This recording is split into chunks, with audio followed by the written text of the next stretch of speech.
Estaba reformando la antigua casa de mi marido que él dejó antes de partir. Los pintores derribaron una pared vieja y me llamaron en pánico. La señora necesita venir aquí ahora y no venga sola. Traiga a la policía y a su hermano. Hay algo escondido aquí que va a conmocionar a todos.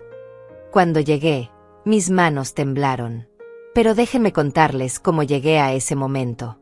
Como una simple reforma se convirtió en la peor pesadilla de mi vida. Porque lo que encontramos detrás de esa pared no solo destruyó todo lo que yo creía sobre mi familia, sino que me obligó a enfrentar una verdad tan oscura que todavía me cuesta respirar cuando la recuerdo. Si están escuchando esto, si alguna vez confiaron ciegamente en alguien, si alguna vez pensaron que el amor familiar era inquebrantable, les pido que presten atención. Porque lo que me pasó a mí puede pasarle a cualquiera. Y cuando sucede, cuando descubres que las personas que más amas son capaces de traicionarte de la forma más vil, algo dentro de ti muere para siempre. Todo comenzó 3 años después de la muerte de Manuel, mi esposo. 40 años de matrimonio, 40 años de construir una vida juntos, de levantar una familia, de soñar con un futuro tranquilo. Manuel era un hombre bueno, trabajador, honesto. O eso creía yo. Trabajó toda su vida como comerciante, vendiendo telas en el mercado central. No éramos ricos, pero nunca nos faltó nada. Teníamos nuestra casa en la ciudad, pequeña pero acogedora, y esa otra propiedad en las afueras, la casa vieja que Manuel había comprado cuando éramos jóvenes. Decía que algún día la arreglaríamos y nos mudaríamos allí para disfrutar la vejez en paz, rodeados de árboles y silencio. Pero la vida tiene otros planes. Manuel murió de un infarto hace 3 años, un martes por la mañana, mientras tomaba su café. Ni siquiera tuve tiempo de despedirme. Se fue así, de repente, dejándome sola con los recuerdos y un vacío tan grande que creí que nunca podría llenarlo. Los primeros meses fueron un infierno. Me levantaba cada día esperando verlo sentado en la mesa del desayuno, esperando escuchar su voz llamándome desde la sala. Pero solo había silencio. Un silencio pesado, asfixiante, que me recordaba que estaba sola. Mi hijo Fernando fue mi apoyo en esos días oscuros. O al menos eso parecía. Venía a visitarme seguido, me ayudaba con los trámites del funeral, con los papeles del seguro, con todo lo que yo no tenía fuerzas para enfrentar. Aurelia, me decía, no te preocupes por nada. Yo me encargo de todo. Tú solo descansa y trata de recuperarte. Y yo le creí. Le creí porque era mi hijo, porque pensé que el dolor de perder a su padre lo había hecho más maduro, más responsable, más cercano a mí.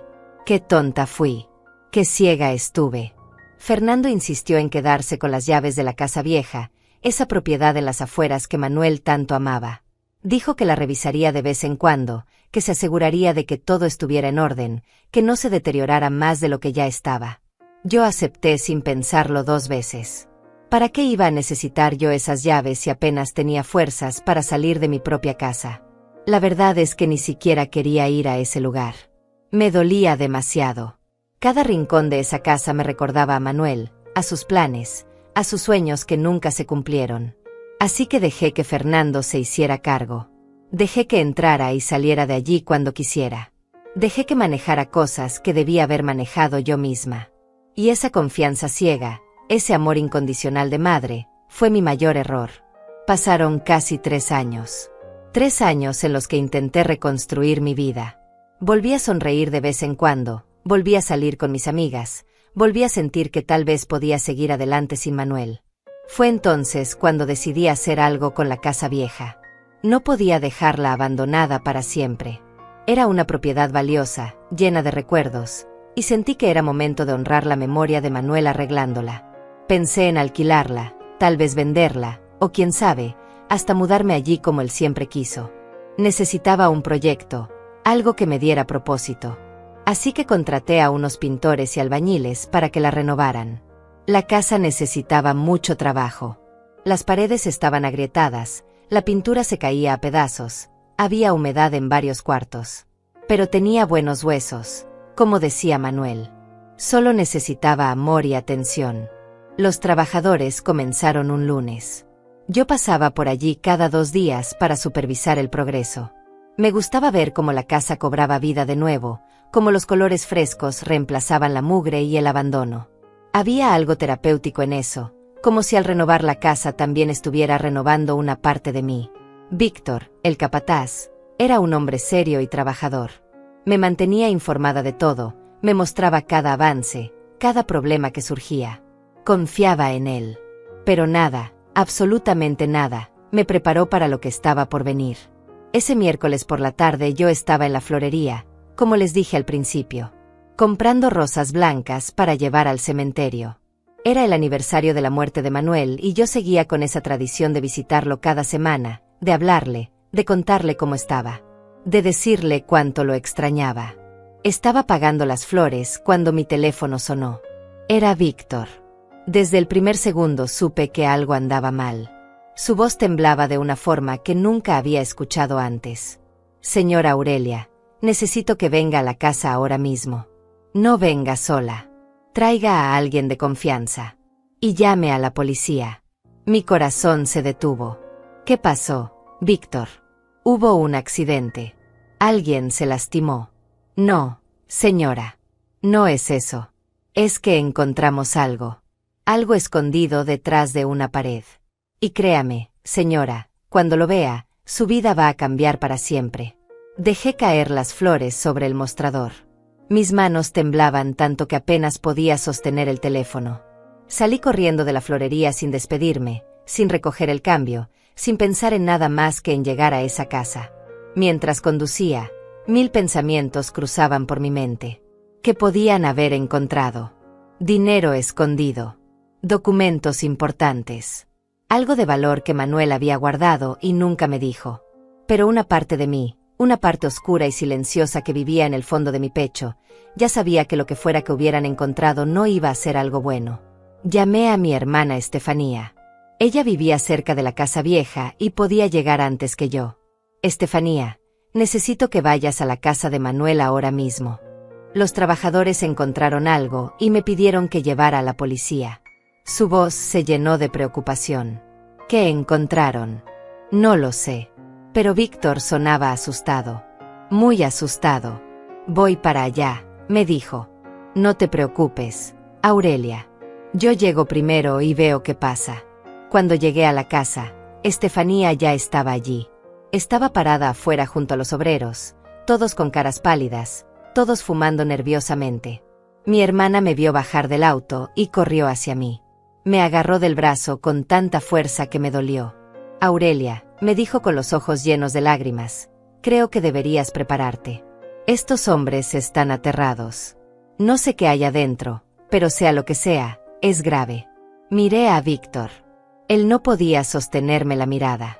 Tenía las manos metidas en los bolsillos y miraba al suelo como si tuviera vergüenza de algo. La policía ya viene en camino, señora, murmuró. Preferimos esperar a que ellos vean esto primero. Sentí que las piernas me flaqueaban. Estefanía me sostuvo. No podía esperar más.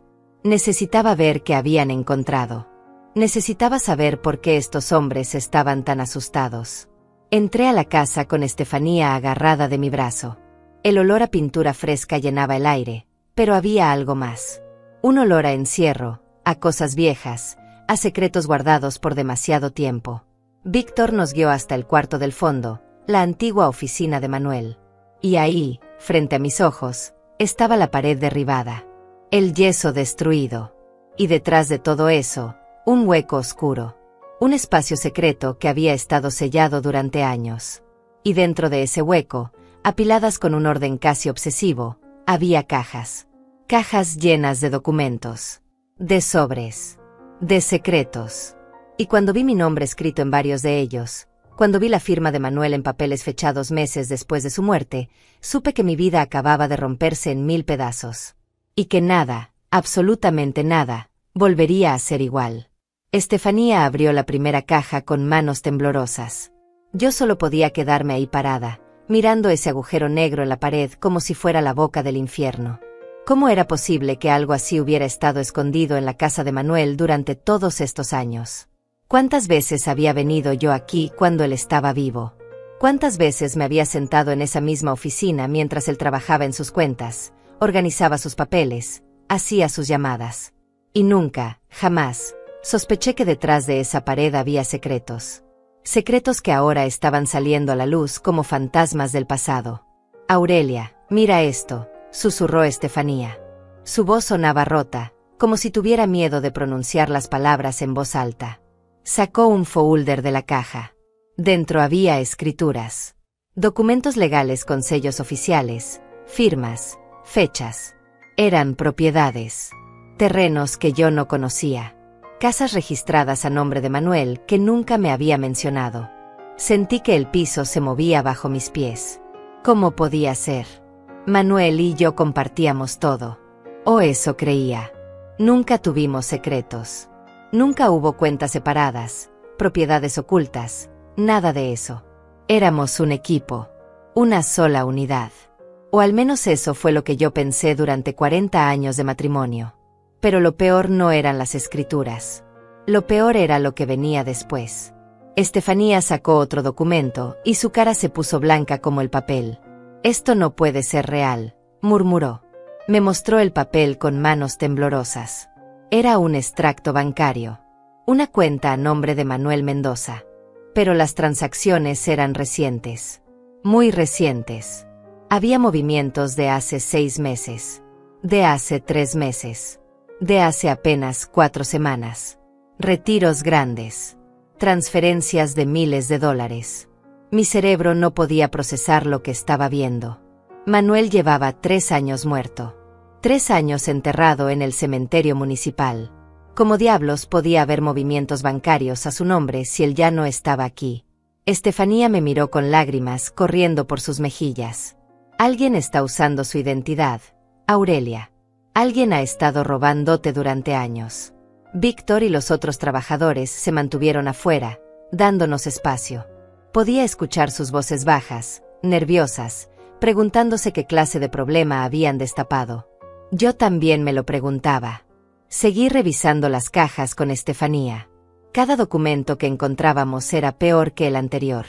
Había contratos de venta de propiedades firmados después de la muerte de Manuel. Había cheques cobrados con su firma. Había recibos de transferencias bancarias enormes. $50,000 aquí, 35,000 allá, 20,000 más allá. Todo el dinero saliendo de cuentas que supuestamente pertenecían a mi difunto esposo. Y la firma. Dios mío, la firma era perfecta. Era idéntica a la de Manuel. Cada curva, cada letra, cada detalle. Quien fuera que estuviera haciendo esto, conocía su firma a la perfección. La había estudiado. La había practicado. Y la estaba usando para robar. Entonces encontré algo que me heló la sangre. Era una carpeta marcada con las palabras transferencia de herencia. La abrí con dedos temblorosos. Dentro había un documento legal que declaraba que yo, Aurelia Ramírez de Mendoza, había renunciado voluntariamente a todos los derechos sobre las propiedades de Manuel. Que había firmado un acuerdo cediendo todo a nuestro hijo Fernando. Todo. La casa, las propiedades, las cuentas bancarias, los ahorros. Todo pasaba a manos de Fernando. Y ahí, al final del documento, estaba mi firma. Pero yo jamás había firmado eso. Jamás había visto ese papel en mi vida. Jamás había renunciado a nada. Era una falsificación. Una mentira tan elaborada, tan perfecta, que si no fuera porque yo sabía con absoluta certeza que nunca había puesto mi nombre en ese documento, hasta yo misma lo habría creído. Estefanía, dije con voz quebrada. Estefanía, mira esto. Mi hermana leyó el documento y su expresión pasó de la confusión al horror absoluto. Fernando, susurró.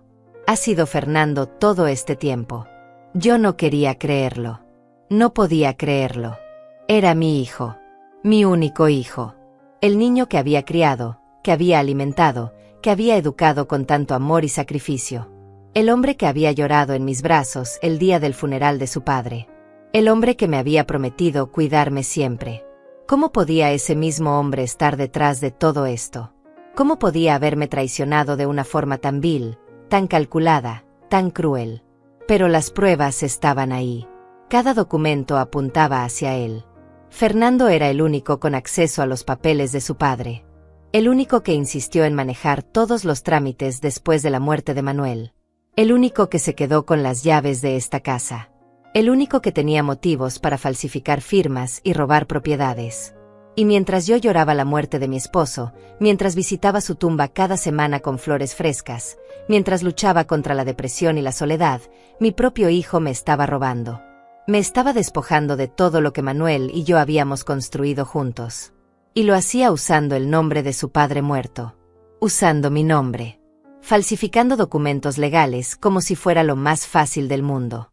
La policía llegó media hora después.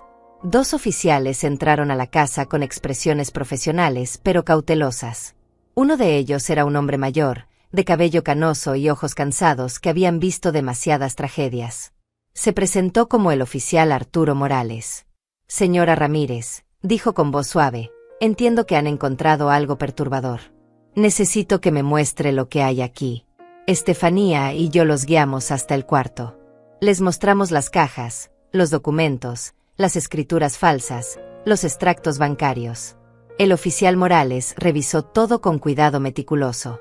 Su compañero tomaba fotografías de cada papel, de cada evidencia.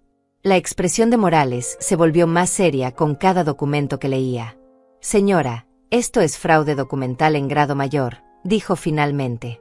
Alguien ha estado cometiendo suplantación de identidad, falsificación de firmas y robo sistemático.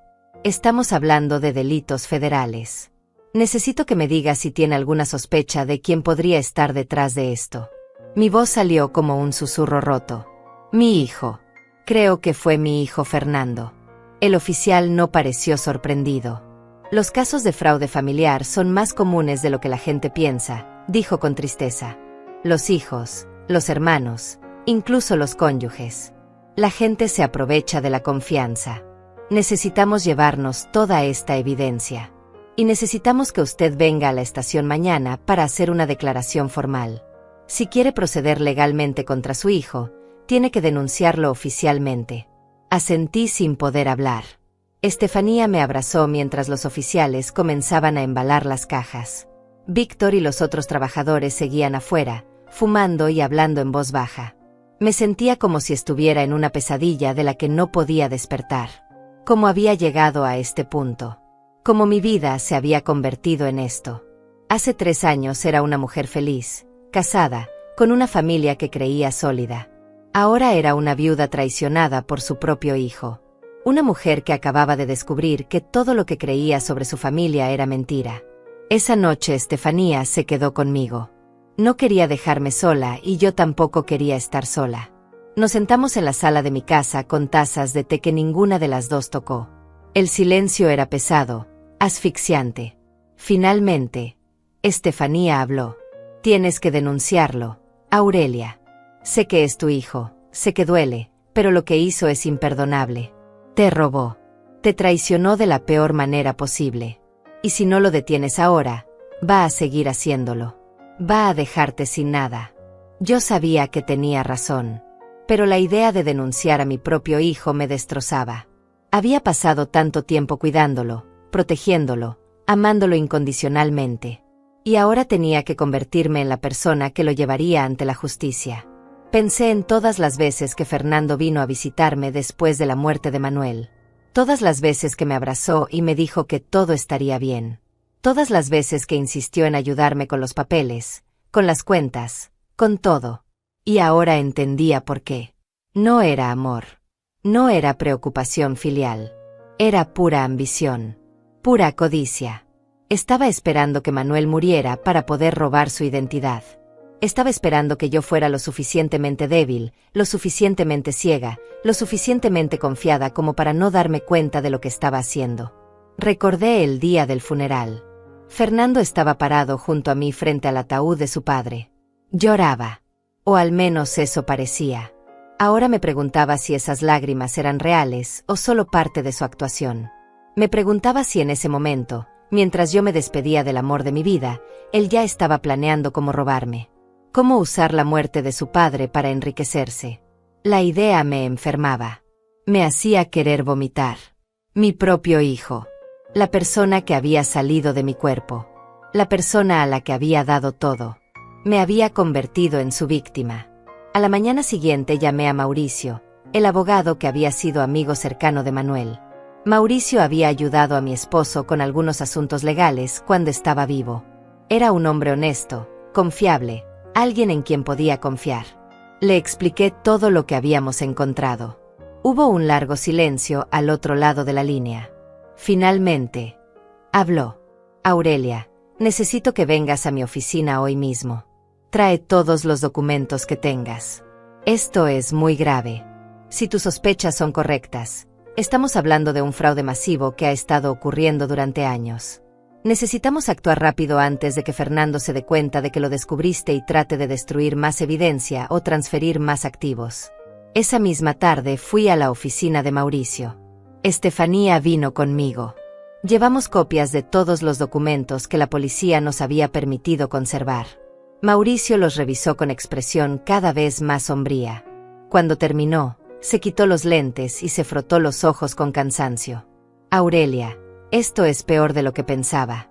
Fernando no solo falsificó firmas y robó dinero. También vendió propiedades que legalmente te pertenecían. Usó documentos falsos para hacerse pasar por albacea de la herencia de Manuel. Y lo más grave es que ha estado haciendo esto durante casi 3 años. Estamos hablando de cientos de miles de dólares. Tal vez más. Sentí que el mundo se derrumbaba a mi alrededor. Cientos de miles de dólares. Todo el trabajo de Manuel. Todos nuestros ahorros. Todas las propiedades que habíamos comprado con tanto sacrificio. Fernando se había llevado todo.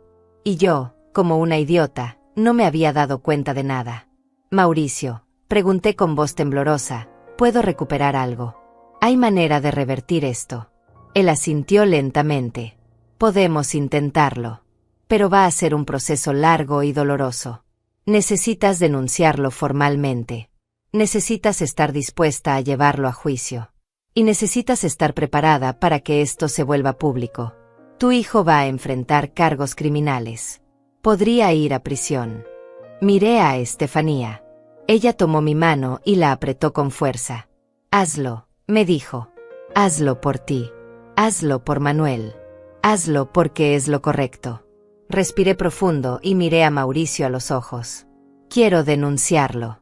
Quiero que pague por lo que hizo. Quiero justicia. Al día siguiente fui a la estación de policía para hacer la denuncia formal. Estefanía insistió en acompañarme y yo se lo agradecí. No creo que hubiera podido hacerlo sola. Mis piernas temblaban mientras subía las escaleras de la comisaría. Cada paso me pesaba como si llevara el mundo entero sobre los hombros. Estaba a punto de denunciar a mi propio hijo. A la persona que había llevado en mi vientre durante 9 meses. Al niño que había criado con tanto amor. Pero ya no era ese niño. Era un ladrón. Un mentiroso. Un hombre capaz de usar la muerte de su padre para robarle a su propia madre. El oficial Morales nos recibió en su oficina. Era un espacio pequeño y lleno de archivadores, con olor a café viejo y papel.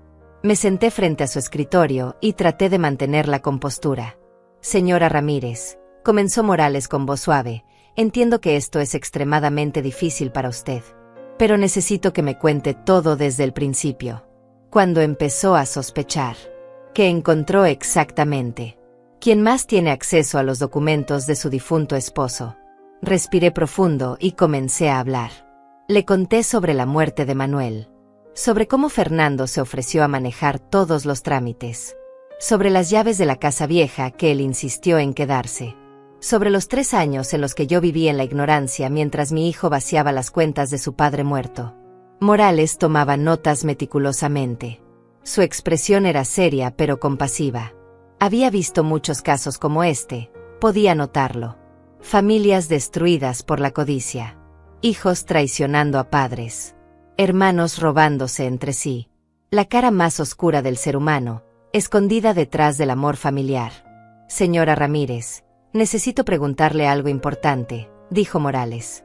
Su hijo Fernando tiene antecedentes de problemas financieros. Deudas, malos negocios, algo que pudiera explicar por qué necesitaba tanto dinero. La pregunta me tomó por sorpresa. Fernando siempre había sido cuidadoso con su dinero. O eso creía yo. Trabajaba en una empresa de importaciones, tenía un buen sueldo, vivía bien. Pero ahora que lo pensaba, Hacía aproximadamente 4 años había mencionado algo sobre un negocio que había salido mal. Una inversión que no funcionó. Pero nunca me dio detalles y yo no insistí. Tal vez debía haberlo hecho. Sí, dije lentamente. Hace unos años mencionó que había perdido dinero en un negocio. Pero nunca me dijo cuánto. Y yo no pregunté porque parecía avergonzado del tema. Morales asintió. Eso podría ser el detonante. Muchas veces estos fraudes comienzan cuando alguien tiene problemas financieros y ve una oportunidad de solucionarlos de forma ilegal. Su hijo sabía que su padre tenía propiedades, sabía cómo funcionaban los trámites legales, y cuando Manuel murió, vio la oportunidad perfecta. Las palabras de Morales eran como cuchillos. Cada una me cortaba un poco más profundo. Porque tenía razón. Fernando había visto la muerte de su padre no como una tragedia, sino como una oportunidad. Una oportunidad para robar, para falsificar, para enriquecerse a costa del dolor de su madre. La declaración tomó casi 3 horas. Morales me hizo repasar cada detalle, cada documento, cada sospecha. Estefanía permaneció a mi lado todo el tiempo, sosteniéndome la mano cuando las lágrimas amenazaban con desbordarme. Al final, Morales me entregó una copia de la denuncia. Esto va a proceder formalmente, dijo. Vamos a investigar todas las transacciones bancarias, todas las ventas de propiedades, todos los documentos firmados después de la muerte de su esposo. Vamos a citar a Fernando para interrogatorio. Y si las pruebas son tan sólidas como parecen, será arrestado y enfrentará cargos por fraude, falsificación de documentos y robo agravado. Podría pasar entre 5 y 15 años en prisión. 15 años. Mi hijo podría pasar 15 años en la cárcel. Parte de mí se sentía devastada por esa posibilidad. Pero otra parte, una parte más fuerte y más enojada, pensaba que se lo merecía. Que lo que había hecho era imperdonable y que tenía que pagar por ello. Salí de la comisaría sintiéndome vacía. Estefanía me llevó a su casa. No quería que estuviera sola esa noche. Preparó la cena, pero yo apenas pude comer. Todo me sabía a ceniza. Mi teléfono sonó varias veces. Era Fernando. Había estado llamándome desde temprano, pero yo no había contestado. No estaba lista para escuchar su voz. No estaba lista para enfrentarlo. Todavía no. Déjalo ir al buzón, me dijo Estefanía. Cuando tengas que hablar con él, lo harás en tus términos. No en los de él. Tenía razón. Apagué el teléfono y traté de descansar. Pero el sueño no llegó. Pasé toda la noche despierta, mirando el techo, recordando momentos de la infancia de Fernando. El día que nació. Sus primeros pasos. Su primer día de escuela. Todas esas memorias felices ahora estaban manchadas por lo que había hecho. ¿Cómo se convierte a alguien así? Como un niño que fue amado y cuidado crece para convertirse en alguien capaz de traicionar a su propia madre de esa manera. A la mañana siguiente, Mauricio me llamó. Aurelia, tengo noticias. He estado revisando los documentos con más detalle y encontré algo preocupante. Varias de las propiedades que Fernando vendió se las vendió a compradores fantasma. Empresas que existen solo en papel. Creo que él mismo creó esas empresas para esconder el dinero. Esto no fue un impulso. Fue planeado. Calculado. Llevaba años preparando esto. La noticia me golpeó como un mazo. No había sido un error. No había sido un momento de debilidad. Fernando había estado planeando robarme desde mucho antes de que Manuel muriera. Tal vez incluso antes de que su padre se enfermara. La idea me revolvió el estómago. Mauricio continuó. También encontré algo más. Hay retiros de efectivo grandes, muy grandes, que no coinciden con ninguna compra documentada. Estamos hablando de casi $200,000 en efectivo que simplemente desaparecieron. No hay rastro de dónde fue ese dinero. Es posible que Fernando lo tenga escondido en algún lugar. O que lo haya gastado en cosas que no quería que nadie supiera. $200,000. Era más dinero del que Manuel y yo habíamos ganado juntos en toda nuestra vida. Y Fernando se lo había llevado como si nada. Como si fuera su derecho. Como si el sudor y el sacrificio de sus padres no significaran absolutamente nada. Esa tarde decidí que era hora de enfrentar a Fernando. Necesitaba mirarlo a los ojos. Necesitaba escuchar su versión, aunque ya sabía que sería mentira. Llamé a Mauricio y le pedí que estuviera presente. No quería estar sola con Fernando. No confiaba en mí misma para mantener la calma. Mauricio aceptó. Quedamos de vernos en un café público, neutral, donde Fernando no pudiera hacer una escena. Le envié un mensaje a mi hijo. Necesito verte mañana a las 3 de la tarde en el Café Central. Es urgente. No me respondió de inmediato. Pasaron 2 horas antes de que llegara su respuesta. Está todo bien, mamá. Me preocupas. Allí estaré. La hipocresía de su mensaje me enfureció. Me preocupas. Como si realmente le importara. Como si no hubiera pasado los últimos 3 años robándome sistemáticamente. Esa noche apenas pude dormir de nuevo. Repasaba en mi mente lo que le diría a Fernando.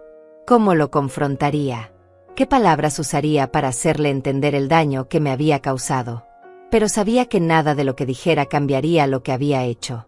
Nada haría que devolviera el dinero o que borrara la traición. Lo único que podía hacer era asegurarme de que pagara por sus crímenes. De que enfrentara las consecuencias de sus acciones. Al día siguiente me vestí con cuidado. Quería verme fuerte, digna, no como la víctima quebrada que me sentía por dentro. Estefanía insistió en acompañarme, pero le dije que no. Esto era algo que necesitaba hacer sola. Bueno, sola con Mauricio presente como testigo y apoyo legal. Llegué al café 15 minutos antes de la hora acordada.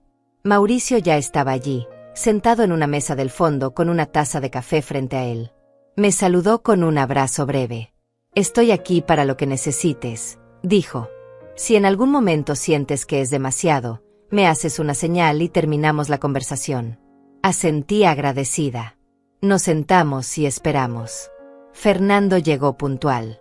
Lo vi entrar al café y mi corazón se aceleró. Se veía igual que siempre. Traje oscuro, bien peinado, sonrisa confiada. Caminó hacia nuestra mesa con esa seguridad que siempre había tenido. Me saludó con un beso en la mejilla como si nada pasara. Hola, mamá. Me tenías preocupado con tu mensaje tan urgente. Luego notó a Mauricio y su expresión cambió ligeramente. Mauricio, no sabía que estarías aquí. Esto es una reunión familiar. Siéntate, Fernando, dije con voz más firme de lo que me sentía. Necesitamos hablar.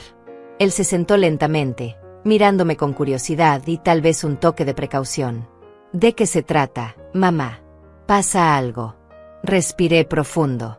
Saqué de mi bolso una carpeta con copias de algunos de los documentos que habíamos encontrado. La puse sobre la mesa frente a él. Esto se trata de lo que encontramos en la casa vieja de tu padre. Lo que habías escondido detrás de esa pared. Vi cómo su cara palidecía. Solo por un segundo. Luego recuperó la compostura y su expresión se volvió neutra. No sé de qué hablas. ¿Qué encontraron? No finjas, Fernando, interrumpió Mauricio con voz dura. Encontramos las cajas.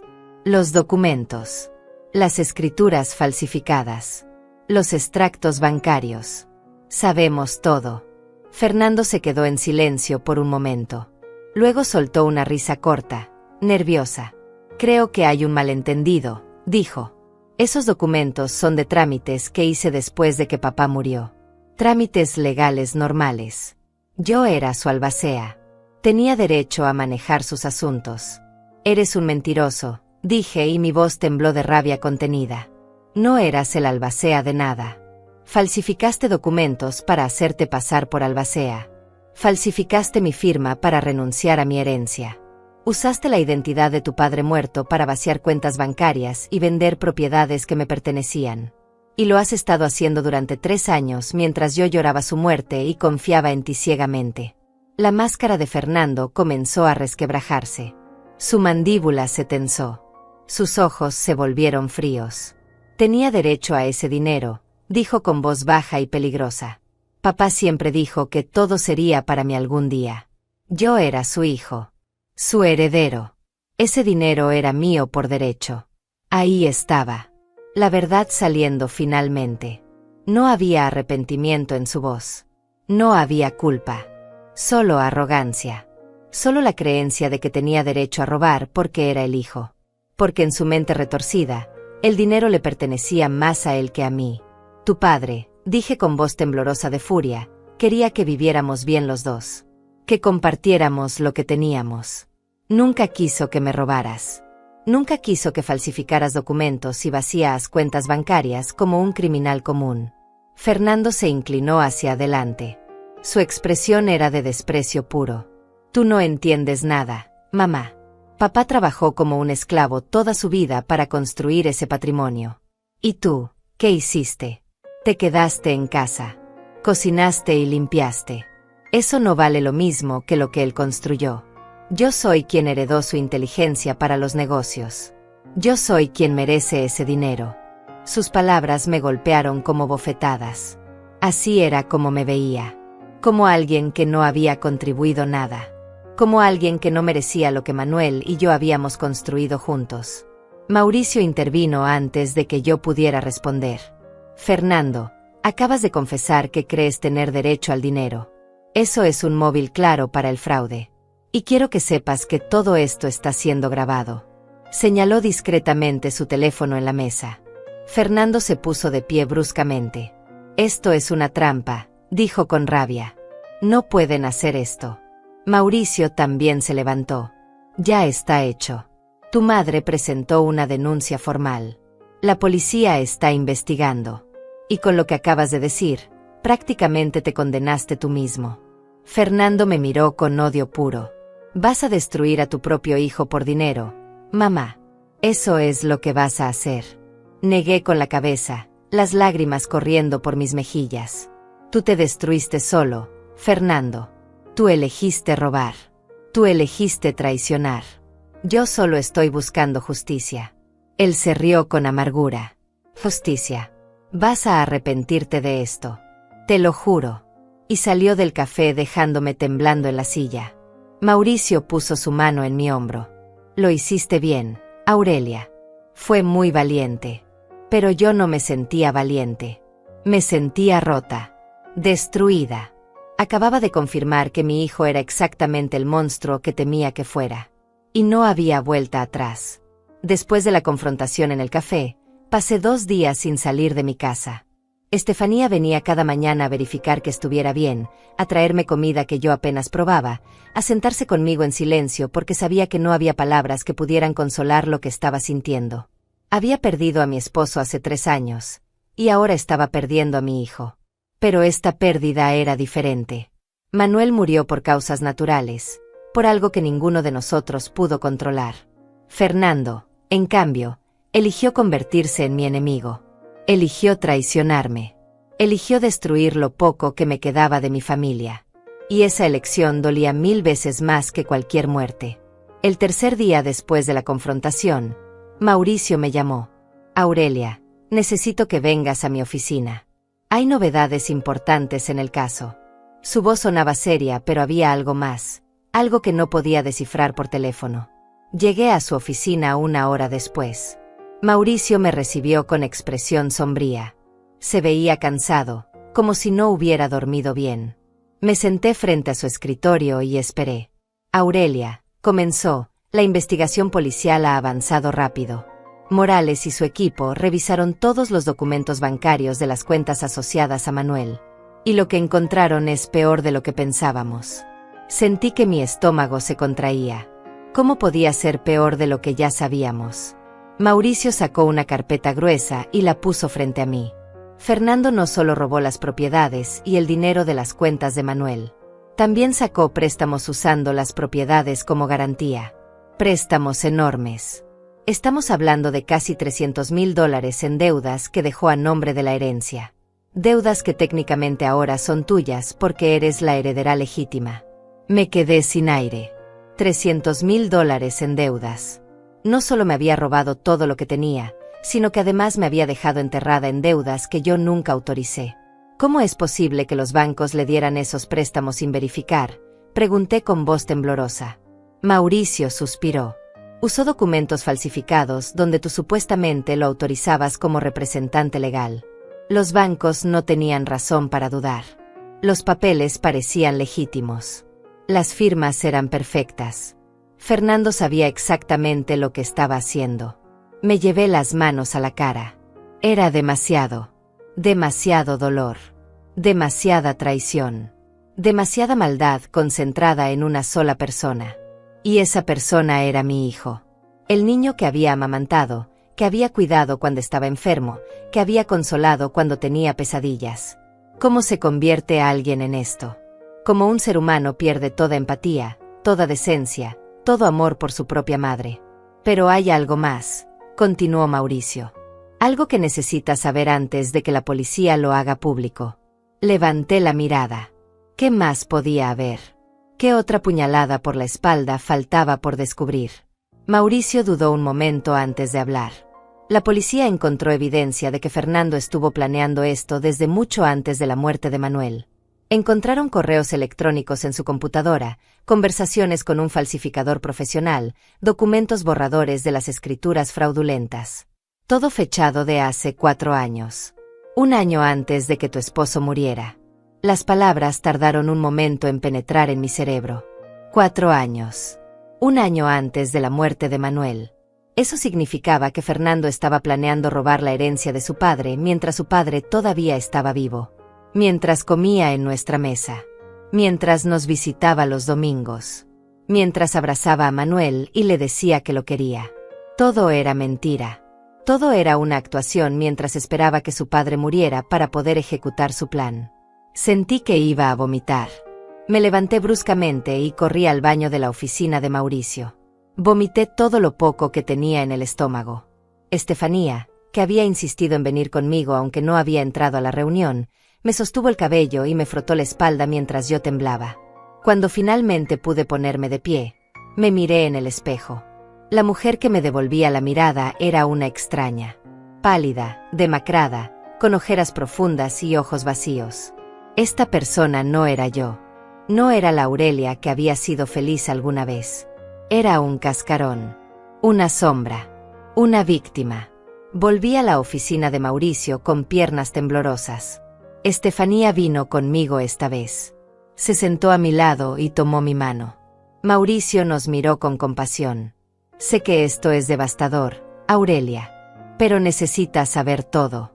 La policía también encontró que Fernando tiene una segunda familia. Una amante y 2 hijos pequeños que tú no conocías. Ha estado manteniendo 2 hogares durante los últimos 5 años. Y todo ese dinero que robó, gran parte fue para mantener esa vida secreta. El mundo se detuvo. Fernando tenía otra familia.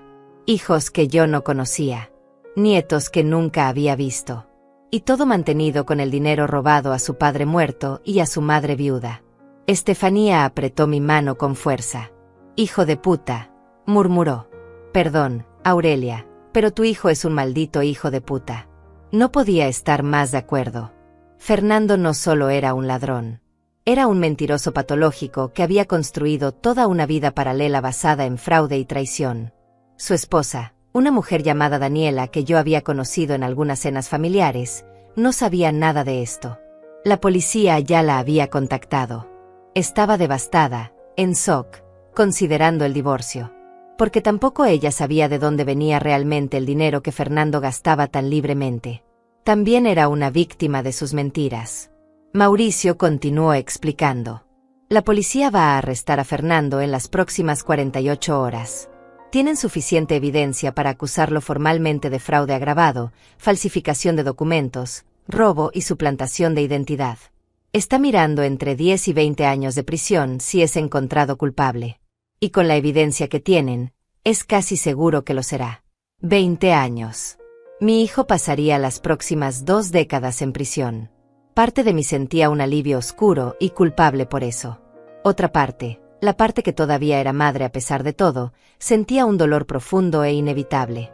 Porque a pesar de lo que había hecho, a pesar de lo monstruoso que había resultado ser, seguía siendo mi hijo. Y no hay forma de apagar ese amor maternal completamente, aunque quisiera. Esa noche, sola en mi casa, comencé a recordar cosas. Pequeños detalles que en su momento no me parecieron importantes, pero que ahora cobraban un significado siniestro. Recordé cómo Fernando insistió en manejar el funeral de Manuel. Cómo se ofreció a pagar todos los gastos y luego me pidió que le reembolsara de las cuentas de Manuel. Dinero que probablemente nunca llegó a pagar el funeral, sino que se quedó en su bolsillo. Recordé como siempre tenía una excusa cuando le preguntaba por los trámites de la herencia. Que los abogados estaban lentos. Que el papeleo era complicado. Que no me preocupara, que él se encargaba. Y yo, como una idiota, le creí. Confié en él ciegamente porque era mi hijo y porque estaba demasiado hundida en mi dolor como para cuestionar nada. Recordé también las veces que Fernando venía a visitarme con regalos caros. Un reloj nuevo. Un bolso de marca. Decía que le estaba yendo bien en el trabajo, que había recibido bonos. Ahora entendía de dónde salía ese dinero. Era mi dinero. El dinero de Manuel. El dinero que nos había costado años de trabajo duro ahorrar. Y él lo gastaba en lujos y en mantener a su familia secreta mientras yo vivía con lo mínimo, tratando de estirar mi pequeña pensión porque pensaba que eso era todo lo que tenía. La rabia que sentí en ese momento fue tan intensa que tuve que sentarme y respirar profundo para no gritar. Al día siguiente recibí una llamada de una mujer que se identificó como Marcela, una vecina de la casa vieja. Señora Aurelia, dijo con voz nerviosa, sé que no nos conocemos bien, pero necesito hablar con usted sobre su hijo Fernando. Puede venir a mi casa. Hay algo que necesita saber. Fui esa misma tarde. Marcela vivía a 3 casas de distancia de la propiedad de Manuel. Era una mujer de unos 50 años, de aspecto sencillo y honesto. Me recibió con té y galletas, pero había tensión en su expresión. Señora Aurelia, comenzó, he estado debatiendo si debía decirle esto o no. Pero después de enterarme por los pintores de lo que encontraron en la casa, sentí que tenía que hablar. Me incliné hacia adelante. ¿Qué necesita decirme, Marcela? Ella respiró profundo. Durante los últimos 2 años, he visto a Fernando venir a la casa vieja regularmente. A veces con una mujer que no era su esposa. A veces solo. Pero lo extraño es que venía en horas raras. A medianoche. A las 5 de la mañana. Y siempre cargaba cajas o bolsas grandes. Al principio pensé que estaba haciendo limpieza o algo así. Pero una noche, hace como 6 meses, lo vi enterrar algo en el jardín trasero.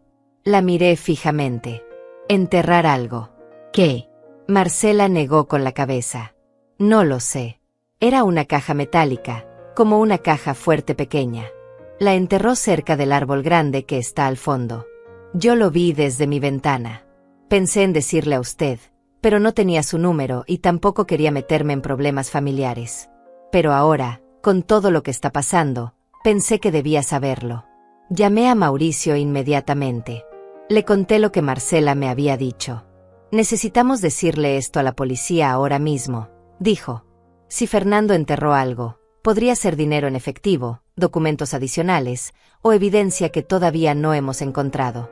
1 hora después, la policía estaba en la casa vieja con equipo para excavar. Estefanía y yo observábamos desde la entrada mientras los oficiales marcaban el área cerca del árbol grande y comenzaban a cavar cuidadosamente. No tomó mucho tiempo. A menos de 1 metro de profundidad, encontraron la caja metálica. Era una caja fuerte pequeña, del tipo que se compra en ferreterías. Estaba cerrada con candado. El oficial Morales la abrió con una herramienta especial. Cuando levantó la tapa, incluso desde la distancia pude ver el contenido. Había fajos de billetes. Muchos fajos. También había documentos enrollados y lo que parecían ser joyas. Morales se puso guantes y comenzó a sacar todo metódicamente. Contó el dinero frente a testigos. $85,000 en efectivo. Luego revisó los documentos. Eran más escrituras. Más contratos falsos. Y algo que me heló la sangre, un pasaporte a nombre de Manuel con la fotografía de Fernando. Mi hijo había planeado no solo robar la identidad de su padre para transacciones bancarias, sino también para viajar. Para desaparecer si era necesario. Para huir con el dinero si alguna vez lo descubrían. Las joyas resultaron ser piezas que pertenecieron a mi madre. Joyas que yo había heredado y que guardaba en una caja de seguridad en el banco. O eso creía. Fernando tenía acceso a esa caja porque yo lo había puesto como contacto de emergencia hace años. Había robado las joyas y las había enterrado junto con el dinero. Eran piezas con valor sentimental inmenso. El collar de perlas de mi abuela. Los aretes de oro de mi madre. el anillo de compromiso que mi padre le dio a mi madre. Todo robado. Todo escondido como si fueran tesoros de pirata. Morales me miró con expresión seria. Señora Ramírez, esto es evidencia de premeditación extrema. Su hijo no solo cometió fraude. Estaba preparándose para huir del país si era necesario. Esto agrava significativamente los cargos. Asentí sin poder hablar. Estefanía me abrazó mientras yo veía cómo la policía embolsaba todo como evidencia. $85,000. Las joyas de mi familia. Un pasaporte falso. Cada descubrimiento era peor que el anterior. Cada pieza de evidencia mostraba un nivel más profundo de traición, de planificación, de maldad pura. Esa noche, Fernando fue arrestado en su casa frente a su esposa Daniela y sus hijos. Me enteré por Morales. Daniela llamó a la policía histérica, sin entender qué estaba pasando. Los niños lloraban. Fue una escena terrible, me dijo Morales. Pero necesaria. Fernando está ahora en custodia. Su audiencia de fianza es mañana. Colgué el teléfono y me senté en mi sala vacía. Mi hijo estaba en una celda. Arrestado. Acusado de múltiples delitos. Enfrentando décadas en prisión. Y yo era quien lo había puesto ahí. Había firmado la denuncia. Había proporcionado la evidencia. Había sido la causa de su caída. Parte de mí se sentía culpable. Pero una parte más grande, más fuerte, sabía que había hecho lo correcto. Porque Fernando no merecía piedad. Merecía justicia. Y finalmente, después de años de robar y mentir y traicionar, iba a enfrentarla. La audiencia de fianza fue al día siguiente por la mañana. Mauricio me había advertido que no tenía que asistir, que podía ser demasiado doloroso ver a Fernando esposado frente al juez. Pero necesitaba estar ahí. Necesitaba mirarlo a los ojos y mostrarle que no iba a esconderme, que no iba a retractarme, que iba a ver esto hasta el final sin importar cuánto doliera. Estefanía insistió en acompañarme. Llegamos temprano a la corte y nos sentamos en las bancas del fondo de la sala. El lugar olía a papel viejo y desinfectante. Las paredes eran de un color crema desgastado y todo el ambiente transmitía esa frialdad impersonal de la justicia. Cuando trajeron a Fernando, mi corazón se detuvo. Llevaba un uniforme naranja de prisión y esposas en las muñecas. Se veía demacrado, con ojeras oscuras y el cabello despeinado. Ya no era el hombre arrogante y bien vestido que había visto en el café hace unos días. Era un criminal. Un acusado. Y cuando sus ojos me encontraron entre el público, vi algo que me sorprendió. No era arrepentimiento. Era odio puro. Me miraba como si yo fuera su enemiga, como si yo hubiera hecho algo imperdonable al denunciarlo. Como si el verdadero crimen fuera que su madre se atreviera a exigir justicia. El juez era una mujer mayor de expresión severa. Revisó los cargos con voz monótona. Fraude agravado. Falsificación de documentos oficiales. Robo. Suplantación de identidad.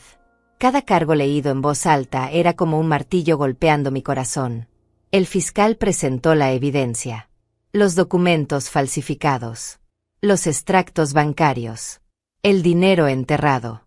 El pasaporte fraudulento. Todo estaba ahí, irrefutable, condenatorio. El abogado de Fernando, un hombre joven que parecía nervioso, trató de argumentar que su cliente no representaba un riesgo de fuga, que tenía familia en la ciudad, que merecía libertad bajo fianza. Pero el fiscal no estaba de acuerdo. Su señoría, este hombre planeó meticulosamente estos crímenes durante años. Falsificó un pasaporte con intención de huir del país. Enterró $85,000 en efectivo en un jardín. Tiene una segunda familia que su esposa legítima desconocía. Es un maestro del engaño y la manipulación.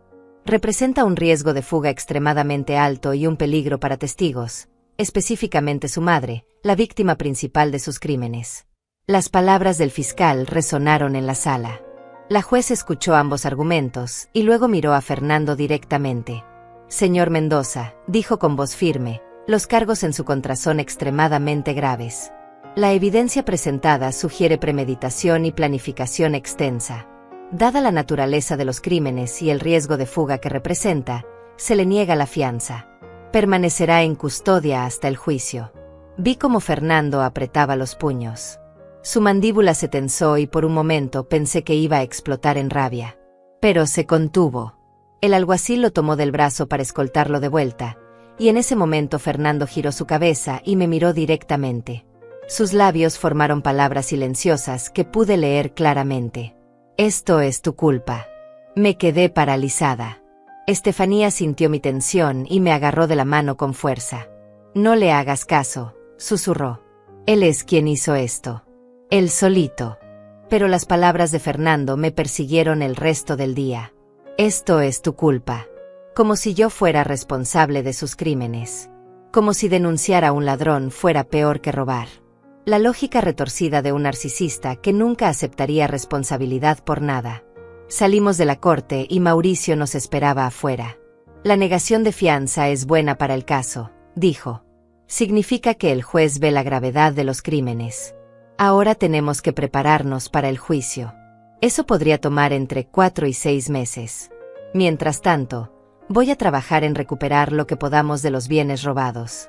Las propiedades vendidas fraudulentamente pueden ser revertidas, pero será un proceso largo. Asentí mecánicamente. 4 a 6 meses más de esto. Medio año más viviendo con esta pesadilla.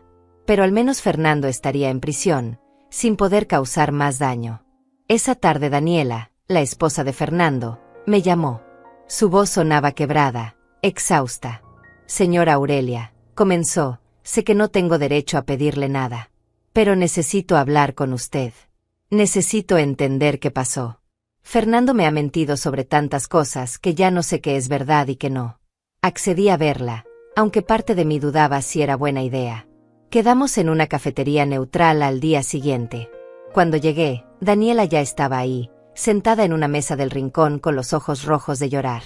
Se veía 10 años más vieja que la última vez que la había visto, que había sido en una cena familiar hacía casi 2 años. Gracias por venir, dijo cuando me senté frente a ella. Sé que esto debe ser horrible para usted también. Yo solo quiero decirle que no sabía nada. Nada sobre el dinero robado, nada sobre los documentos falsos, nada sobre esa otra mujer y esos otros niños.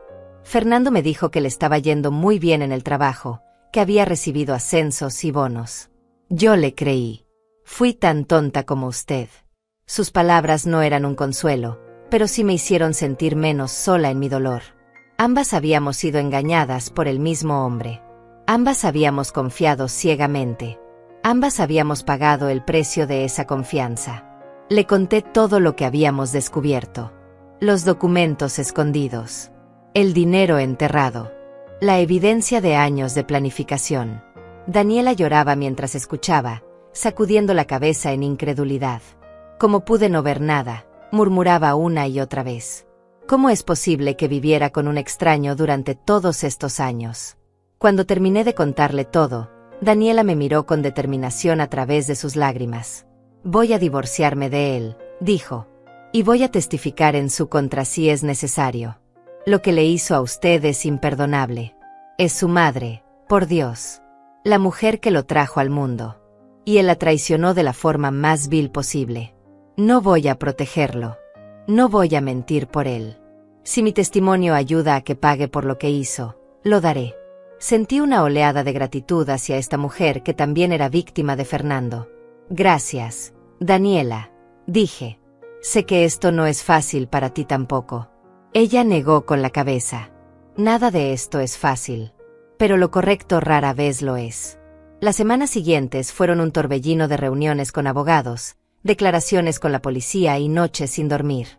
Mauricio trabajaba incansablemente para rastrear cada propiedad vendida, cada cuenta vaciada, cada dólar robado. La magnitud del fraude seguía creciendo. No eran solo los 300.000 en préstamos fraudulentos o los 85.000 enterrados en el jardín. Había más. Mucho más. Mauricio descubrió que Fernando había vendido 3 propiedades pequeñas que Manuel tenía en zonas rurales, propiedades que yo ni siquiera sabía que existían porque mi esposo las había comprado como inversión años atrás. Esas ventas sumaban otros $200.000 que habían desaparecido en cuentas fantasma. El total, cuando Mauricio finalmente lo calculó, era devastador. Fernando había robado aproximadamente $650.000 en efectivo, propiedades y bienes. $650,000 que Manuel y yo habíamos acumulado con 40 años de trabajo honesto, de sacrificio, de ahorro. Todo despilfarrado por nuestro hijo en mantener una doble vida, en lujos innecesarios, en esconder su crimen. Cuando Mauricio me dio la cifra final, no pude llorar. Ya no me quedaban lágrimas. Solo había un vacío enorme en mi pecho donde alguna vez hubo amor maternal. Pero Mauricio también tenía buenas noticias. Podemos recuperar las propiedades, dijo. Las ventas fueron fraudulentas y tenemos pruebas irrefutables. Los compradores tendrán que devolverlas o recibirán compensación del Estado. Es un proceso lento, pero llegaremos ahí. En cuanto al dinero en efectivo, parte está perdido para siempre, gastado en cosas que no podemos rastrear. Pero el dinero enterrado, ese es tuyo de vuelta.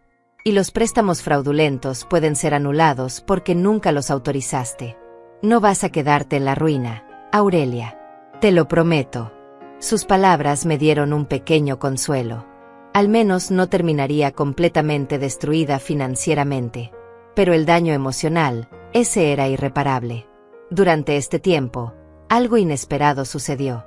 Marcela, la vecina que había visto a Fernando enterrar la caja, vino a visitarme a mi casa. Trajo consigo a otra mujer mayor, de unos 70 años, que se presentó como Estefanía. No mi hermana Estefanía, sino otra mujer con el mismo nombre que había sido vecina de Manuel en la casa vieja durante más de 20 años. Señora Aurelia, comenzó la señora mayor, vine porque creo que hay algo más que necesita saber sobre su hijo. Algo que vi hace años y que nunca dije porque no creí que fuera importante. Mi corazón se aceleró. ¿Qué más podía haber? La señora Estefanía se acomodó en el sofá y respiró profundo. Hace como 5 años, cuando su esposo Manuel todavía vivía, vi a Fernando discutir con él en la casa vieja. Fue una discusión terrible. Gritaban tanto que se escuchaba desde mi jardín. No pude evitar escuchar. Fernando le pedía dinero a su padre. Mucho dinero. Decía que había hecho malas inversiones, que necesitaba $100,000 urgentemente o perdería todo. Pero Manuel se negó. Le dijo que esa cantidad era demasiado, que Fernando tenía que aprender a manejar su dinero, que no iba a rescatarlo cada vez que tomara malas decisiones. Fernando se puso furioso. Le dijo cosas horribles a su padre. Le dijo que era un viejo tacaño, que toda su vida había trabajado como un burro para no disfrutar nada, para no ayudar a su propio hijo cuando más lo necesitaba. Las palabras de la señora me golpearon como una bofetada. Manuel nunca me había contado sobre esa discusión. Nunca me dijo que Fernando le había pedido dinero. Nunca mencionó que nuestro hijo lo había insultado de esa manera. Probablemente no quiso preocuparme, o tal vez tenía vergüenza de admitir que nuestro hijo era capaz de hablarle así. La señora Estefanía continuó. Y entonces Fernando dijo algo que me heló la sangre. Dijo, algún día todo esto va a ser mío de todas formas. Y cuando eso pase, voy a hacer lo que debiste haber hecho desde el principio. Manuel se quedó callado después de eso. Fernando se fue dando un portazo.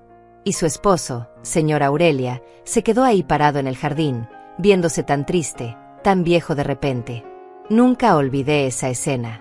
Y ahora, sabiendo lo que Fernando hizo después de que Manuel murió, creo que ese día estaba planeando todo esto. Ese día decidió que si su padre no le daba el dinero en vida, lo tomaría después de su muerte. Me llevé las manos a la boca para contener un sollozo. Fernando había planeado esto desde hace 5 años.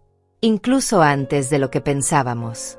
La negativa de Manuel a darle el dinero no lo hizo reflexionar o aprender responsabilidad. Lo convirtió en un ladrón en espera.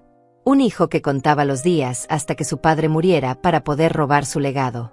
Y cuando Manuel finalmente falleció, Fernando no lloró por pérdida. Lloró probablemente de alivio porque finalmente podría ejecutar su plan. La sola idea me revolvió el estómago. Gracias por decirme esto, señora Estefanía, dije con voz temblorosa. Sé que no fue fácil venir aquí después de tanto tiempo. Ella tomó mi mano con sus manos arrugadas. Su esposo era un buen hombre, señora Aurelia. Y usted merece justicia. Por eso vine. Para que sepa que su hijo mostró su verdadera naturaleza mucho antes de lo que pensaba. Esa noche llamé a Mauricio y le conté lo que la señora Estefanía me había dicho. Esto es oro para el caso, dijo inmediatamente. Demuestra premeditación extendida. Demuestra que Fernando ha tenido animosidad hacia su padre y hacia ti durante años. Necesito hablar con esta señora y tomarle una declaración formal. Ella puede testificar en el juicio. Coordine la reunión entre Mauricio y la señora Estefanía para el día siguiente. Mientras tanto, yo seguía procesando la información. 5 años. Fernando había estado resentido y planeando durante 5 años. ¿Cuántas veces vino a cenar a mi casa durante ese tiempo sonriendo, abrazándome, actuando como el hijo amoroso que nunca fue? ¿Cuántas veces se sentó en la misma mesa que su padre sabiendo que estaba esperando su muerte? La hipocresía era nauseabunda. Pero la información de la señora Estefanía también me hizo pensar en otra cosa. Si Fernando había tenido esa discusión con Manuel hace 5 años, y Manuel nunca me lo dijo, ¿qué más no me había contado mi esposo? ¿Qué otras cosas había ocultado para no preocuparme o para no admitir que nuestro hijo era problemático? Comencé a revisar viejos papeles de Manuel, cartas, agendas, buscando alguna pista de otras interacciones con Fernando que yo desconociera. Y encontré algo. Un diario pequeño que Manuel guardaba en su mesita de noche. Nunca lo había abierto después de su muerte porque me parecía una invasión a su privacidad. Pero ahora necesitaba saber. Las entradas del diario eran esporádicas, solo momentos que Manuel consideraba importantes. Y ahí, en una entrada fechada exactamente 5 años atrás, estaba la confirmación de lo que la señora Estefanía había dicho. Manuel escribió sobre la discusión con Fernando. Describió el dolor que sintió cuando su hijo lo llamó tacaño y egoísta. Escribió que tenía miedo de que Fernando tuviera problemas serios de carácter, que mostraba signos de narcisismo y falta de empatía. Pero también escribió que tenía esperanza de que madurara, de que cambiara, de que el amor familiar eventualmente lo transformaría. Manuel tenía esperanza hasta el final. Y esa esperanza fue en vano.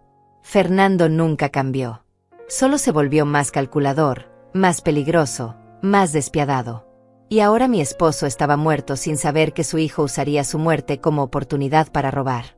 Tal vez fue una bendición que Manuel muriera sin saber la verdad. Porque esa verdad lo habría destruido por dentro. Los meses pasaron lentamente mientras esperábamos el juicio. Cada día era una batalla contra la ansiedad, contra los recuerdos, contra el dolor que no quería sanar. Mauricio seguía trabajando en recuperar las propiedades y desenredar la maraña de mentiras financieras que Fernando había tejido. Logró anular 2 de los préstamos fraudulentos, lo que significaba que esas deudas ya no eran mi responsabilidad. También consiguió revertir la venta de una de las propiedades rurales. Los compradores, al descubrir que habían comprado bienes robados, devolvieron la tierra sin mayor problema. Eran gente honesta que también había sido engañada por Fernando. Pero no todo eran buenas noticias. Mauricio descubrió que Fernando había gastado casi $200,000 en su segunda familia. Había comprado una casa a nombre de su amante, una mujer llamada Marcela que yo nunca había conocido. Había pagado colegios privados para esos niños, vacaciones costosas, autos de lujo. Todo con el dinero que le robó a su padre muerto. La ironía cruel era que Fernando le había dado a esa otra familia la vida que nunca le dio a su familia legítima. Daniela y sus hijos vivían modestamente mientras Fernando derrochaba fortunas en su vida secreta. El nivel de traición era tan profundo que ya ni siquiera me sorprendía. Solo añadía otra capa de asco a lo que ya sentía. Durante este tiempo también conocí a la otra Marcela, la amante de Fernando. No fue un encuentro que yo busqué, sino algo que ella inició. Me llamó un día, nerviosa, diciendo que necesitaba hablar conmigo. Acepté verla más por curiosidad morbosa que por otra cosa. Quería ver la cara de la mujer por la que mi hijo había destruido todo. Nos encontramos en un parque público. Marcela era joven, probablemente 20 años menor que Fernando. Bonita, pero con una expresión cansada y asustada. Cuando se sentó en la banca junto a mí, comenzó a llorar inmediatamente. Señora Aurelia, comenzó entre sollozos, yo no sabía que él estaba casado. Fernando me dijo que era viudo, que su esposa había muerto de cáncer, que vivía solo. Me mostró fotos de una tumba, me contó historias sobre cómo había sufrido. Todo era mentira. Yo le creí porque parecía tan convincente, tan sincero.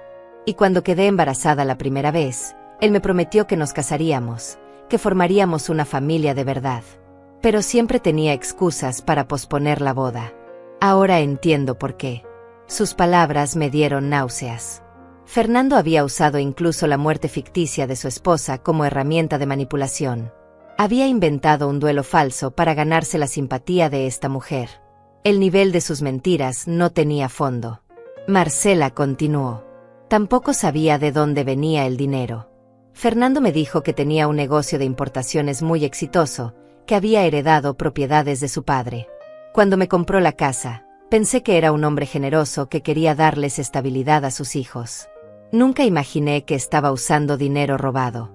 Ahora la policía me dice que tengo que devolver la casa porque fue comprada con fondos ilegales. Mis hijos y yo vamos a quedar en la calle por culpa de las mentiras de Fernando. La miré sin saber si sentir lástima o rabia. Por un lado, ella también era víctima de Fernando.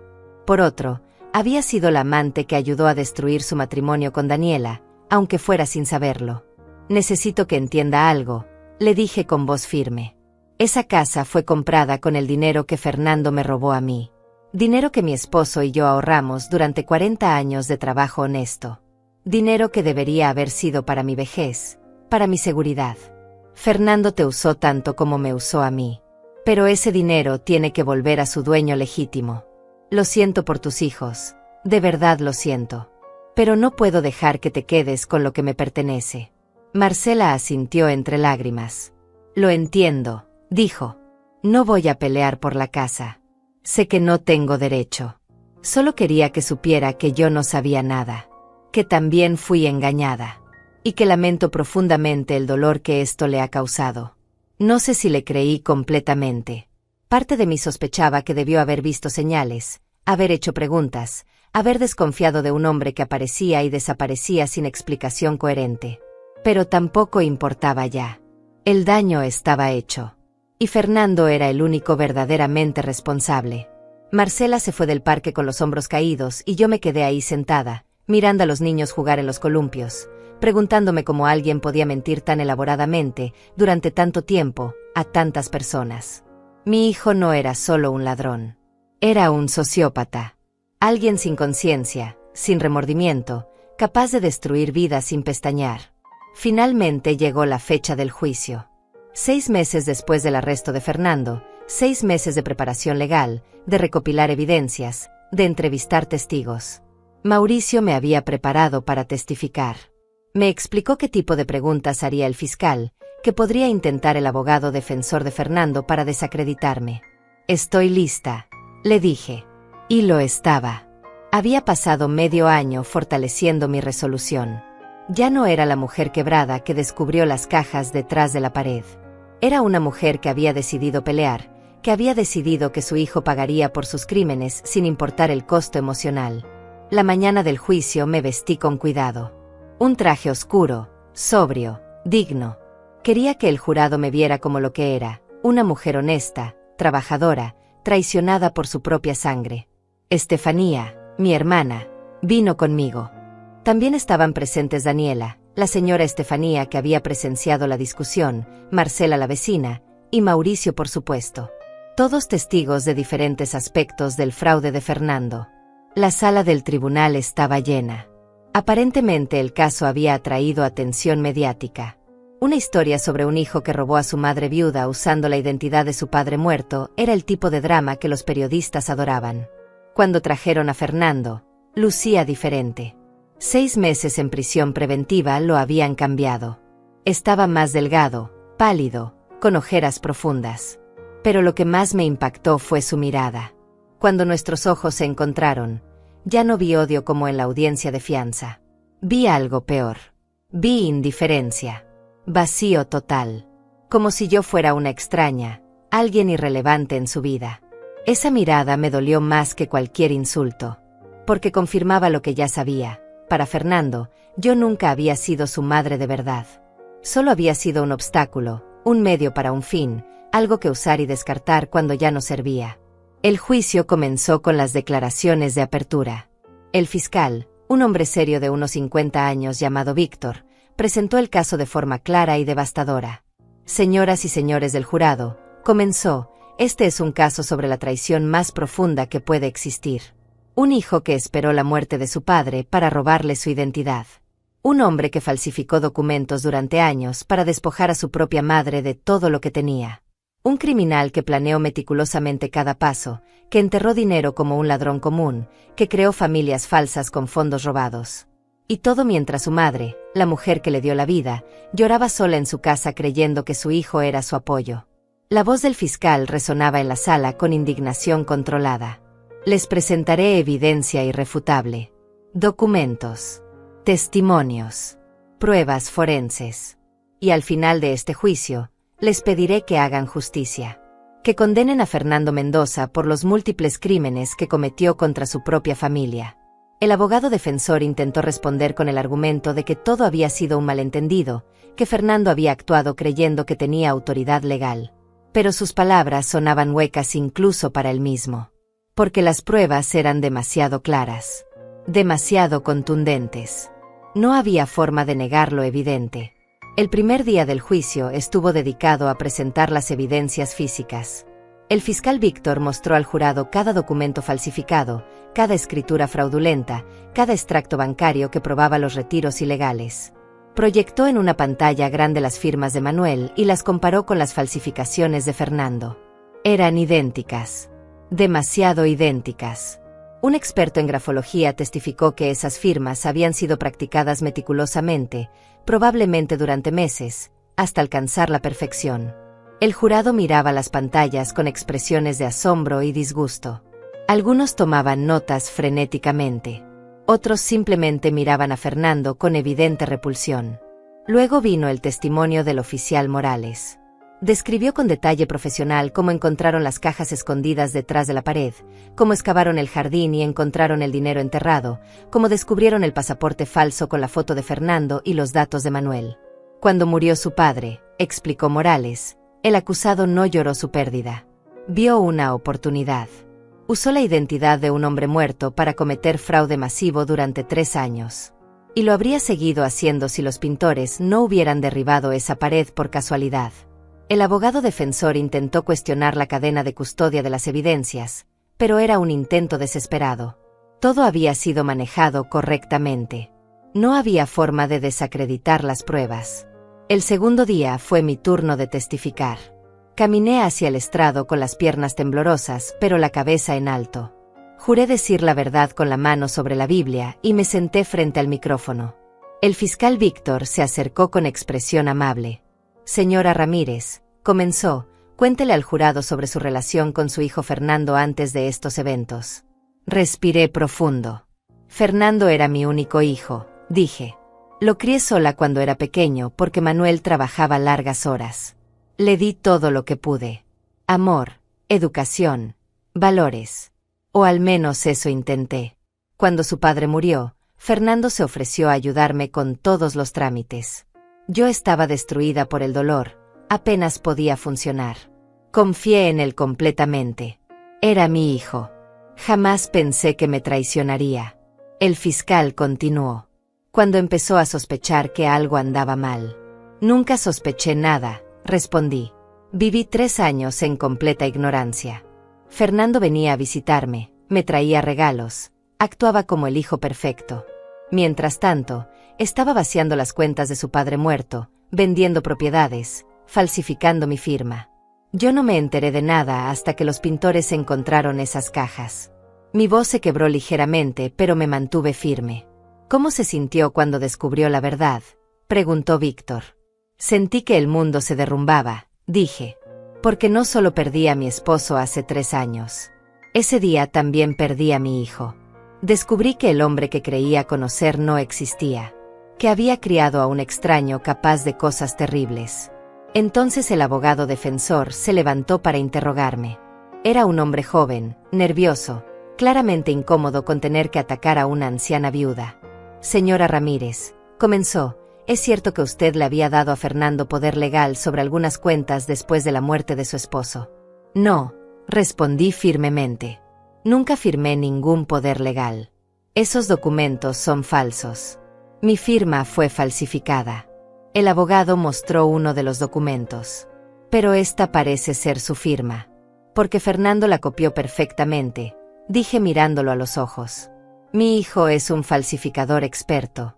Practicó durante meses, tal vez años. Esa no es mi firma real porque yo nunca puse mi nombre en ese papel. El abogado intentó presionarme sobre por qué no había supervisado mejor las finanzas después de la muerte de Manuel, pero el fiscal objetó. La víctima no está en juicio aquí, dijo Víctor con voz dura. El criminal es su cliente. Después de mi testimonio vino Daniela. Ella describió cómo Fernando le había mentido sobre el origen del dinero, cómo descubrió que tenía una segunda familia, cómo su mundo se derrumbó cuando la policía apareció a arrestar a su esposo. Lloró en el estrado y el jurado la miraba con compasión evidente. Luego testificó la señora Estefanía, la vecina mayor que había presenciado la discusión entre Fernando y Manuel 5 años atrás. Su testimonio fue devastador porque establecía que Fernando había planeado esto mucho antes de la muerte de su padre. El jurado escuchaba con atención cada palabra, y podía ver en sus caras que ya habían tomado su decisión. El tercer día trajeron a Marcela, la amante. Ella testificó entre lágrimas sobre cómo Fernando le había mentido, le había dicho que era viudo, le había prometido matrimonio. Describió la casa que le compró, los regalos costosos, las vacaciones lujosas. Todo pagado con dinero robado. El fiscal le preguntó si alguna vez sospechó que algo estaba mal. Debía haberlo hecho, admitió Marcela. Había inconsistencias en sus historias. Desaparecía durante días sin explicación. Pero yo estaba enamorada y ciega. Quería creer sus mentiras. Ahora sé que fui parte de destruir a una familia, aunque no lo supiera. Y tendré que vivir con esa culpa el resto de mi vida. Entonces llegó el momento que todos esperaban. Fernando sería llamado a testificar. Su abogado le había aconsejado no hacerlo, pero Fernando insistió. Quería hablar. Quería defenderse. Cuando subió al estrado, me miró directamente por primera vez durante el juicio. No había arrepentimiento en sus ojos. Solo había esa frialdad que me había aterrado en la sala antes del inicio. El fiscal lo interrogó sin piedad. Señor Mendoza, ¿es cierto que falsificó la firma de su padre muerto más de 50 veces? Fernando se encogió de hombros. Esas propiedades iban a ser mías eventualmente. Solo aceleré el proceso. Es cierto que enterró $85,000 en efectivo en el jardín de la casa de su padre. Era mi dinero de emergencia. Por si acaso las cosas se complicaban. El fiscal se acercó más. Por si acaso lo descubrían, quiere decir. Por si acaso su madre se daba cuenta de que la estaba robando. Fernando sonrió con esa sonrisa arrogante que yo conocía tan bien. Mi madre es una anciana ingenua que no entiende cómo funciona el mundo real. Ese dinero estaba desperdiciado con ella. Yo le di mejor uso. Las palabras cayeron como bombas en la sala. El jurado intercambió miradas de incredulidad. Estefanía apretó mi mano con fuerza. Incluso el juez levantó las cejas ante la arrogancia descarada. El fiscal aprovechó el momento. Entonces admite que robó a su madre, que falsificó documentos, que cometió fraude masivo. Fernando se encogió de hombros nuevamente. Hice lo que tenía que hacer para asegurar mi futuro. Mi padre era un hombre simple que no supo aprovechar sus recursos. Yo sí supe. El fiscal se volvió hacia el jurado. Señoras y señores, este hombre no muestra ningún remordimiento, ninguna conciencia.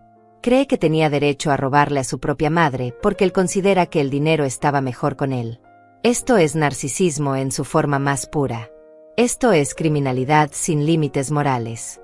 El abogado defensor intentó hacer control de daños cuando fue su turno, pero era demasiado tarde. Fernando había confesado en el estrado, había admitido sus crímenes, había mostrado su verdadero carácter ante todos. Cualquier esperanza de clemencia había desaparecido con sus propias palabras arrogantes. El cuarto día fueron los alegatos finales. El fiscal hizo un resumen poderoso de todas las evidencias, de todos los testimonios, de la confesión implícita de Fernando. Este hombre, dijo señalando a mi hijo, planeó durante años robar a su familia. Esperó la muerte de su padre como un buitre esperando carroña. Falsificó, mintió, robó sin cesar. Y cuando fue descubierto, no mostró arrepentimiento. Solo mostró desprecio por su víctima, su propia madre. Les pido que lo condenen con la sentencia máxima. Que envíen el mensaje de que este tipo de traición familiar no será tolerada. Que le den a la señora Aurelia Ramírez la justicia que merece después de tanto dolor. El abogado defensor hizo un último intento débil de humanizar a Fernando, de sugerir que había actuado por desesperación financiera. Pero sus palabras sonaban huecas después de todo lo que habíamos escuchado. El jurado se retiró a deliberar. Mauricio me dijo que podría tomar horas, incluso días. Pero solo tardaron 2 horas. 2 horas para revisar 6 meses de evidencias y 3 días de testimonios. Cuando volvieron a la sala, sus expresiones eran serias, determinadas. El juez les preguntó si habían llegado a un veredicto. El portavoz del jurado, un hombre de mediana edad con expresión grave, se puso de pie. Sí, su señoría. Hemos llegado a un veredicto unánime. Mi corazón latía tan fuerte que podía escucharlo en mis oídos. Estefanía me agarró la mano. Mauricio se inclinó hacia adelante en su silla. Y Fernando, por primera vez, parecía nervioso. Su máscara de arrogancia finalmente se había resquebrajado. El portavoz del jurado miró directamente a Fernando. En el cargo de fraude agravado, encontramos al acusado culpable. En el cargo de falsificación de documentos oficiales, encontramos al acusado culpable. En el cargo de robo en grado mayor, encontramos al acusado culpable. En el cargo de suplantación de identidad, encontramos al acusado culpable.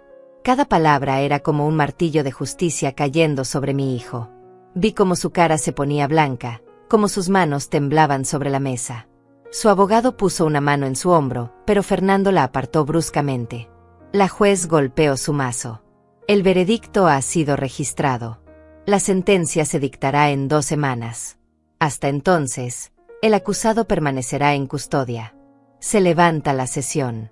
Salí de la sala del tribunal sintiendo un peso enorme levantarse de mis hombros. Estefanía me abrazó llorando. Lo lograste, hermana. Le diste la cara a la justicia y ganaste. Mauricio sonreía con satisfacción profesional. Fue un caso perfecto, Aurelia. El jurado no tuvo dudas. Ahora solo falta esperar la sentencia, pero con estos cargos y la confesión de Fernando en el estrado, está mirando entre 15 y 25 años de prisión. Asentí en silencio. 25 años. Mi hijo pasaría las próximas 2 décadas y media en una celda. Tendría 80 y tantos cuando saliera, si es que salía. Y yo probablemente ya no estaría viva para verlo. Esta era realmente una despedida definitiva. 2 semanas después volví a la corte para la sentencia. La sala estaba menos llena esta vez. Solo los directamente involucrados y algunos periodistas.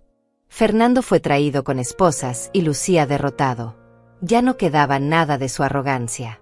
La juez revisó los documentos frente a ella y luego miró a Fernando con expresión severa. Señor Mendoza, comenzó, he revisado cuidadosamente este caso. La evidencia presentada muestra un patrón de comportamiento criminal que comenzó años antes de la muerte de su padre. Usted planeó meticulosamente robar a su propia madre, falsificó documentos durante años, y cuando fue confrontado, no mostró ningún remordimiento. De hecho, en este mismo tribunal, admitió creer que tenía derecho a cometer estos crímenes. Ese nivel de falta de conciencia es profundamente perturbador. La juez hizo una pausa. He considerado todos los factores agravantes. La víctima es su madre anciana. El fraude fue masivo y sistemático. La premeditación fue extensa. No hay evidencia de remordimiento genuino. Por estos cargos combinados, lo sentencio a 22 años de prisión sin posibilidad de libertad condicional durante los primeros 12 años. Adicionalmente, deberá pagar restitución completa a su madre por la cantidad de $650,000 más intereses. Sus bienes serán embargados y vendidos para comenzar a pagar esta deuda. Golpeó el mazo. Que esta sentencia sirva como recordatorio de que la traición familiar no será tolerada en esta corte. Caso cerrado. Vi cómo se llevaban a Fernando. Antes de salir de la sala, giró su cabeza y me miró una última vez. Esperaba ver odio o rabia. Pero lo que vi fue algo diferente. Vi miedo. Por primera vez en todo este proceso, mi hijo parecía asustado de verdad. Asustado de pasar las próximas 2 décadas en prisión. Asustado de enfrentar las consecuencias reales de sus acciones. Y una parte pequeña de mí, la parte que todavía era madre a pesar de todo, sintió una punzada de dolor por él. Pero esa punzada duró solo un segundo. Porque recordé todo lo que me había hecho. Todo el dolor que había causado. Y supe que esta sentencia era justa. Los meses siguientes fueron de reconstrucción lenta. Mauricio trabajó incansablemente para recuperar mis propiedades. Logró revertir la mayoría de las ventas fraudulentas. La casa de Marcela fue embargada y vendida, y ese dinero volvió a mí. Los bienes de Fernando, incluido un auto de lujo que tenía escondido y algunas inversiones, fueron liquidados. En total, recuperé aproximadamente $400,000 de los $650,000 robados. No era todo, pero era suficiente para vivir con dignidad el resto de mis días. Las deudas fraudulentas fueron anuladas completamente. Yo no debía nada a nadie. Daniela se divorció de Fernando y comenzó una vida nueva con sus hijos. Ocasionalmente nos encontrábamos para tomar café y hablar sobre cómo estábamos sanando. Ella también era víctima y encontramos consuelo en compartir nuestras experiencias. Marcela y sus hijos desaparecieron, probablemente volvieron con su familia en otra ciudad. Nunca más supe de ella. La señora Estefanía, la vecina, murió 6 meses después del juicio. Tenía cáncer y no nos había dicho. Usó sus últimas fuerzas para testificar y ayudarme a conseguir justicia. Le estaré eternamente agradecida. En cuanto a mí, vendí la casa vieja donde encontramos las cajas escondidas. No podía vivir ahí con todos esos recuerdos oscuros. Compré un departamento pequeño pero luminoso cerca de mi hermana Estefanía. Empecé a ir a terapia para procesar todo el trauma. Poco a poco, mes a mes, fui recuperando pedazos de mí misma que creí perdidos para siempre. Aprendí que está bien poner límites, incluso con familia. Aprendí que el amor propio es más importante que el amor incondicional mal entendido. Aprendí que a veces la justicia duele, pero es necesaria. Fernando me escribió una carta desde la prisión hace 6 meses. No la abrí. Se la devolví sin leer. No tengo nada que decirle y nada que quiera escuchar de él. Esa parte de mi vida está cerrada. Él tomó sus decisiones y ahora vive con las consecuencias. Yo tomé las mías y finalmente estoy en paz. Visito la tumba de Manuel cada semana todavía. Le cuento cómo estoy, le digo que hice lo correcto, que defendí nuestro legado. A veces siento que me escucha, que está orgulloso de que no me dejé vencer. Hoy, a mis 68 años, miro hacia atrás y veo todo lo que sobreviví. Perdí a mi esposo. Perdí a mi hijo, no por muerte sino por traición. Perdí años de paz y seguridad financiera. Pero no perdí mi dignidad. No perdí mi capacidad de pelear por lo que es justo. No perdí mi fuerza interior. Y eso, al final, es lo que más importa. Aprendí que la familia no es solo sangre. Es lealtad, respeto, amor verdadero. Mi hermana Estefanía es más familia que Fernando jamás fue. Daniela y yo tenemos un vínculo más fuerte que muchas relaciones de sangre. La justicia no devolvió todo lo que perdí, pero me devolvió algo más valioso, mi autoestima. A todas las personas que están escuchando esta historia, les digo esto: si alguien te traiciona, incluso si es familia, no tienes que tragarte el dolor. No tienes que perdonar lo imperdonable. No tienes que mantener lazos tóxicos por obligación. Tienes derecho a buscar justicia. Tienes derecho a protegerte. Tienes derecho a decir basta. Lo di todo como madre y me trataron como basura. Pero ese día en que encontramos las cajas, ese día dejé de tragarme el orgullo. Dejé de ser víctima y me convertí en luchadora. Y aunque el camino fue doloroso, aunque hubo noches en que creí que no sobreviviría, hoy estoy aquí. De pie. Fuerte. En paz. Y eso es más de lo que Fernando jamás tendrá en su celda. Porque rompí todo lazo con él. Porque me vi obligada a protegerme. Y porque finalmente entendí que merecía algo mejor que las migajas de amor que me ofrecía mientras me robaba todo. Esta es mi historia. Y si ayuda aunque sea a una persona a encontrar la fuerza para enfrentar su propia traición familiar, entonces todo este dolor habrá valido la pena.